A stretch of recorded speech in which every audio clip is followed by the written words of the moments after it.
What's going on, everyone? My name is Ayush. Welcome back to a brand new video, and in this video I'm going to be showing you how to turn on the Wi-Fi capability of your PC. So maybe if you're going to be connecting your PC to a Wi-Fi network, it says that your Wi-Fi capability is turned off, or maybe you have this problem that whenever you connect your PC to a Wi-Fi network, to a particular Wi-Fi network, it says that okay, it said that an error occurred and you are not going to be connected at all. Okay, so I'm going to tell you in this video exactly how to fix that. So let's begin with this video without any further ado. So first of all, this video is just gonna be showing you how to do that in just Windows 8 and Windows 8.1.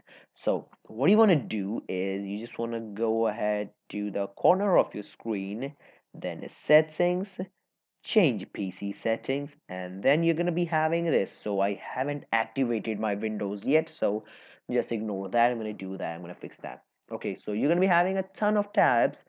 You wanna come all the way down, and then you're gonna be having a wireless thing.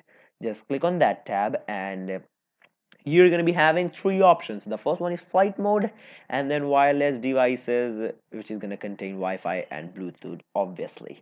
Okay, so if your Wi-Fi capability is turned off, what you want to do, just if you if you have your Wi-Fi capability turned off, it's going to be set to off. You want to just click on here and done. That's just gonna be fixed. Okay, so mine is turned on, and I'm just gonna go to the desktop screen, and then just gonna close it and refresh your computer one or two times. I did that a bit more than one or two times, like three or four times. Okay, so now the problem has been fixed up. No problem about anything. Just go ahead and surf the internet, do whatever that you want. Like this video, share this video, subscribe to my channel. Thanks for watching this video. Hope you enjoyed. Leave me in the comments down below what problem are you facing right now, and I'll come with a solution of that. Okay, so thanks for watching this video again. I'll catch you in the next one. Till then, peace out.